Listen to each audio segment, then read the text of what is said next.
Mumbai Indians సారథ్య బాధ్యతల నుంచి రోహిత్ శర్మను తొలగించడంపై అతని అభిమానులే కాకుండా ఆ జట్టు క్రీడర్లు కూడా అసంతృప్తి వ్యక్తం చేస్తున్నారు.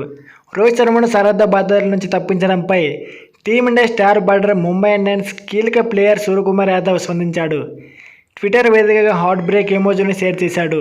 ముంబై ఇండియన్స్ తీసుకున్న ఈ నిర్ణయం తనకు కూడా నచ్చలేదని పరోక్షంగా వెల్లడించాడు. ఎలాంటి కామెంట్స్, హ్యాష్ట్యాగ్ లేకుండా తన ఆవేదనను ఎమోజీ రూపంలో పంచుకున్నాడు. సూర్యకుమార్ యాదవ్కు రోహిత్ శర్మ ఎంతో అండగా నిలిచాడు. రోహిత్ శర్మ చొరవతో సూర్యకుమార్ యాదవ్ అంతర్జాతీయ క్రికెట్లోకి అరంగేట్రం చేశాడు. రోహిత్ శర్మ సారథ్యంలోనే వరుసగా అవకాశాలు అందుకుని నెంబర్ 1 టీ20 బ్యాటర్గా ఎదిగాడు. టీ20 తాత్కాలిక సారథిగా ఎదిగాడు. హార్దిక్ పాండ్యా సైతం రోహిత్ శర్మ సారథ్యంలోనే ఐపీఎల్లోకి ఎంట్రీ ఇచ్చాడు. ముంబై ఇండియన్స్ తీసుకున్న నిర్ణయంపై అభిమానులతో పాటు ఆ జట్టు ఆటగాళ్లు ఆవేదన వ్యక్తం చేస్తున్నారు. కెప్టెన్సీ మార్పు విషయంపై రోహిత్ శర్మ స్పందించలేదు. శుక్రవారం సౌత్ ఆఫ్రికా ఫైట్ ఎక్కువ అయినా ఈ విషయంపై మౌనంగా ఉన్నాడు. రోహిత్ శర్మను సంప్రదించి ఈ నిర్ణయం తీసుకుని ఉంటారని ఫ్యాన్స్ భావిస్తున్నారు. ఐపీఎల్ 2024 సీజన్లో రోహిత్ శర్మ ఓ ప్లేయర్గా మాత్రమే కనిపించనున్నాడు.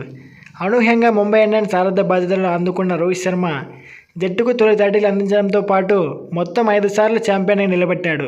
2013 తొలి 6 మ్యాచ్ల్లో ముంబైకి సారథిగా వ్యవహరించిన రికీ పాంటింగ్ అనూహ్యంగా తప్పుకోవడంతో 7వ మ్యాచ్ నుంచి రోహిత్ శర్మను జట్టు నడిపించాడు. అదే సీజన్లో ముంబై ఇండియన్స్ తొలి టైటిల్ అందించాడు. ఆ తర్వాత 2015, 2017, 2019, 2020 సీజన్లలో ముంబైని ఛాంపియన్గా నిలబెట్టాడు.